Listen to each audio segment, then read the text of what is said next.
Hi hello welcome to my channel people pulse with Prasuna. ఈ వారం big బాస్కి last వారం, రేపే ఫినాలే ఎపిసోడ్ కూడా. సో టాప్ 5కి చేరిన కంటెస్టెంట్స్, గేమ్స్లో తప్పులు ఒప్పులు ఇన్ని రోజులు మాట్లాడేసుకున్నాం. వాళ్ళు ఇలా చేశారు, వీళ్ళు ఇలా చేశారు, వీళ్ళ గేమ్ ప్లే బాగుంది, వాళ్ళ గేమ్ ప్లే బాగుంది అని.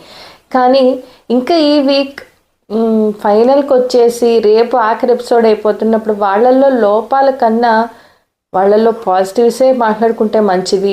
అండ్ మోర్ ఓవర్ ప్రేక్షకుల మనసు గెలుచుకున్నారు కాబట్టే వాళ్ళు ఇంత దూరం ఇప్పుడు టాప్ 5లో ఉన్నారు. వాళ్ళందరూ కూడా ఆడియన్స్కి ఫేవరెట్స్ కాబట్టి. సో కొంతమందికి already pre existing fan base ఉంది కాబట్టి వాళ్ళకి ఈ షో చాలా బాగా హెల్ప్ అయింది. అది నిఖిల్ విషయంలో, వాళ్ళు ఎవరో కాదు నిఖిల్. ఆయనకైతే మాత్రం pre existing serial fan base అని చెప్పచ్చు. లేక షోస్ వల్ల కానీ వాటి వల్ల ఎక్కువ హౌస్ వైఫ్స్కి, లైక్ ఇంట్లో ఉండే ఆడవాళ్ళకి, సీరియల్స్ ఫ్యాన్స్, ఇంట్లో ఉండేవాళ్ళు కాకపోయినా సీరియల్స్ని ఎక్కువ ఇష్టపడే వాళ్ళందరికీ కూడా నిఖిల్ బాగా నచ్చి బిగ్ బాస్లో ఎక్కువ ఓట్స్ అయితే పడుతున్నాయి. నెక్స్ట్ గౌతమ్ ఏంటి అని అంటే చక్కగా వాయిస్ రైస్ చేశాడు. ప్రీవియస్ సీజన్ కన్నా ఈ సీజన్లో చెప్పాలంటే గౌతమ్ గేమ్ ప్లే బాగుంది. అక్కడక్కడ ఫ్లాస్ ఉన్నాయి, అవన్నీ అందరికీ తెలిసినవే, అందరం మాట్లాడేసుకున్నాం. అండ్ రైస్ చేశాడు, ఫస్ట్ వాయిస్ అయితే రైస్ చేశాడు అన్ని పాయింట్స్ పైన. గ్రూప్ గేమ్ అవ్వచ్చు, లైక్ ఎక్కడికి తప్పు జరుగుతుంది అన్నప్పుడు డెఫినెట్గా వాయిస్ అయితే రైస్ చేశాడు గౌతమ్. నిఖిల్ గౌతమ్లో ఒకటైతే చెప్పాలి, డిఫరెన్స్ ఏంటి అంటే నిఖిల్ అసలు మాట్లాడు, సేఫ్గా అనిపిస్తాడు నాకు. నిఖిల్ చాలా సేఫెస్ట్ ప్లేయర్గా అనిపిస్తాడు ఈ సీజన్లో. గౌతమ్ ఏంటంటే చక్కగా వాయిస్ రైస్ చేస్తాడు. ఇది కాదు, తనకు అనిపించింది తప్పైనా ఒప్పైనా చెప్పేస్తాడు. అందులోనే ఏంటంటే చెప్పే విధానం కొంచెం డిఫరెంట్గా ఉంటుంది గౌతమ్ కదా. ఒక్కటే ఇబ్బంది గౌతమ్తో ఏంటంటే విధానం కరెక్ట్గా ఉండదు గౌతమ్ది. చూసింగ్ ఆఫ్ వర్డ్స్, మాట్లాడితే గేట్లు తింటే నేను వెళ్ళిపోతా, అమ్మ తోడు, ఇలాంటివి బాగోవు. కానీ గౌతమ్ కానీ నిఖిల్ కానీ వాళ్ళ తీరుల్లో చాలా చక్కగా ఆడారు. నబీల్ ఒక అంటే వీళ్ళందరితో పోలిస్తే గొప్ప ఫ్యాన్ బేస్ లేకుండా, గొప్ప స్టార్డమ్ లేకుండా వచ్చి కామన్ పర్సన్ అనే చెప్పాలి. తన కాళ్ళ మీద తన పైకి వచ్చి ఒక YouTuber, to openly say YouTuber, Warangal local అబ్బాయి నబీల్ చాలా బాగా ఆడాడు. And before wild cards, after wild cards అని చెప్పాలి. నబీల్ గేమ్ ప్లే కూడా కొంచెం డల్ అయింది, బట్ ఆడియన్స్ని ఎంటర్టైన్ చేయడంలో మాత్రం తను కూడా సఫలీకృతుడయ్యాడు. బాగా ఆడాడు నబీల్ కూడా. So Nabeel, yes, he's deserving contestant for top 5. Next ప్రేరణ.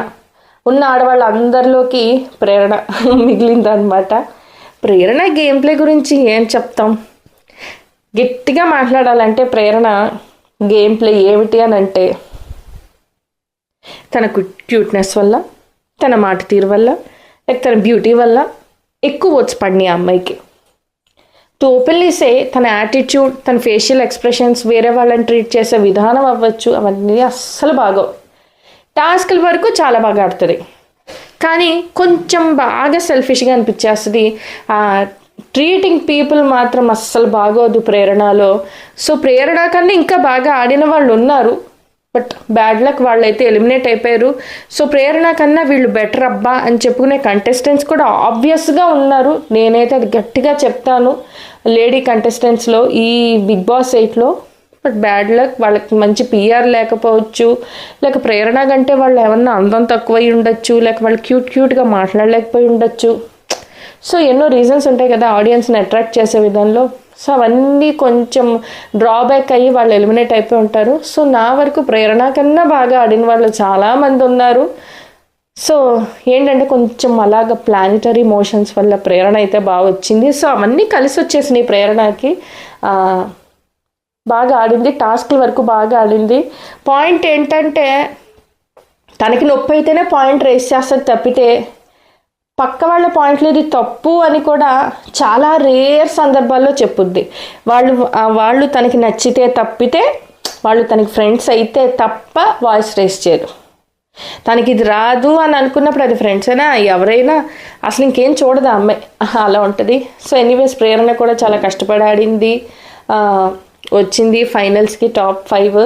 చూద్దాం ఎవరెవరు ఏ పొజిషన్స్లో ఉంటారు. Next Avinash, before wild cards, after wild cards కేవలం ఎంటర్టైన్మెంట్ హౌస్లో ఉంది. జనాలు ఒక 2-3 వీక్స్ నుంచి ఎపిసోడ్స్ చూస్తున్నారు కేవలం అంటే అవినాష్ వల్లే అని నేను చెప్తాను. ఆయన ఎంటర్టైన్మెంట్ కానీ లేకపోయింటే, ఆయన కానీ హౌస్లో లేకపోయింటే the floppest season ever Bigg Boss 8 అవుద్ది. కేవలం వైల్డ్ కార్డ్ ఎంట్రీస్ వల్లే కొంచెం సీజన్లో మార్పు వచ్చింది. Avinash great great great entertainer and super game player. టాస్క్లు ఎదరగొట్టాడు, మెగా చీఫ్ 2 సార్లు అయ్యాడు, ఫైనలిస్ట్ అయ్యాడు, అప్పుడు కూడా నిఖిల్ మీద టాస్క్లు గెలిచాడు. సో తనేమి ఓడిపోయి టాప్ కింద పొజిషన్ ఇవ్వాల్సిన కంటెస్టెంట్ కాదండి. ఇంకా చెప్పాలంటే నబిల్, ప్రేరణ కన్నా ఒక మెట్టు ముందుకెళ్ళి టాప్ 3లో అవినాష్ ఉండొచ్చు. అంత బాగా ఆడాడు గేమ్ ప్లే. ఎక్కడ రిలాక్స్ అవ్వనట్టు నాకు కనిపించలేదు. సో ఎక్కడ సందు దొరికినా, ఎక్కడిక్కడ ఛాన్స్ ఉంది అన్న ఎంటర్టైన్మెంట్ మాత్రం పక్కాగా చేశాడు. అతను చాలా బాగా ఎంటర్టైన్ చేశాడు. ఎంటర్టైన్మెంట్ కాకుండా టాస్క్లు బాగా ఆడాడు, పర్ఫార్మెన్స్ బాగుంది, అన్నీ. బిగ్ బాస్ 4 కన్నా బిగ్ బాస్ 8లో అవినాష్ సూపర్గా గేమ్ ఆడాడనే చెప్పాలి.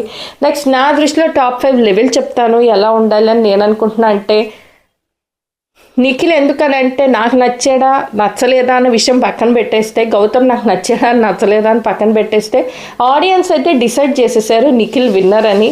సో గౌతమ్ రన్నర్ అని పక్కాగా తెలిసిపోతుంది. సో వీళ్ళిద్దరు ప్లేసెస్ అయితే మారో 1-2లో కన్ఫర్మ్. 1-2 ఇద్దరులో ఎవరో ఒకరికి వచ్చేస్తుంది. 3rd ప్లేస్ నాకైతే గట్టిగా అనిపిస్తుంది అవినాష్కి ఇవ్వాలి. Avinash deserves to be in the top 3. Next Nabeel, next ఆబ్వియస్గా ప్రేరణ. అవినాషే టాప్ 5లో వచ్చేస్తే బయటికి ఆబ్వియస్గా నేను గ్యాంబ్లింగ్ అనే అనుకుంటా. ఎందుకంటే ఇక్కడ ఒక విషయం నేను చెప్పాలి ఆడియన్స్కి. నవ్వేటప్పుడు అవినాష్ కామెడీ చూసి నవ్వేసుకునేటప్పుడేమో పళ్ళు బయట పెట్టి నవ్వేస్తాం, బాగా తిరిగి కొట్టేసాడు అహాహా అంటూ. ఓట్లు వేసేటప్పుడు ఒక్క వేలు కూడా ఆయన మీదకి వెళ్ళదు. ఓటు వేయడానికి అవినాష్ ఐకాన్ మీదకి వెళ్ళదు మనకి. ఎందుకు? సో ఇది నేను ఎందుకైతే ఓట్స్ అయితే సరిగ్గా రావట్లేదు. నవ్వేటప్పుడు నవ్వుతాం పళ్ళు బయట పెట్టుకొని, ఓటు వేసేటప్పుడు మాత్రం చెయ్యి కదలదు ఓటు వేయడానికి. సో ఇది Avinash deserves to be in the top 3 position. Is better than remaining Nabeel and Prerana. So ఇది నాకు అనిపించేసిన ఓవరాల్ టాప్ 5 కంటెస్టెంట్స్ పై నా ఒపీనియన్. అండ్ నా దృష్టిలో Bigg Boss 8 is a flop season. అసలు హిట్ కాదు. ఎందుకంటే గత 2-3 వారాల నుంచి నేను ఎపిసోడ్స్ అయితే సరిగ్గా అసలు చూడాలి అని ఇంట్రెస్ట్ రావట్లే. ఏదో తప్పదు కదా అని చూస్తున్నా తప్పితే ఇది చూడాలి నెక్స్ట్ ఏమవుద్ది అన్న విధంగా అయితే నాకు ఎపిసోడ్స్ అనిపించట్లేదు. తప్పదురా బాబు ఇప్పుడు రివ్యూ ఇవ్వాలా చూడాలన్నట్టుగానే ఉంది. సో ఇది బిగ్ బాస్ 8. సో రేపైతే అయిపోతుందండి బిగ్ బాస్ 8. మీ ఫేవరెట్ విన్నర్ కంటెస్టెంట్ విన్నర్ అయ్యి కప్పు చేత్తో పట్టుకుంటాడేమో. రేపు చూసేయండి, ఆనందించండి. సో నేను ఫస్ట్ నుంచి అడుగుతుందే, ఇప్పటివరకు నా ఛానల్ని సబ్స్క్రైబ్ చేసుకొని వాళ్ళు ఉంటే సబ్స్క్రైబ్ చేసుకోండి, లైక్ చేయండి, షేర్ చేయండి, కమెంట్ చేసేయండి. అండ్ ఇంకొకటి, మీ ఫేవరెట్ కంటెస్టెంట్ ఎవరో కమెంట్ చేసేయండి. Thank you.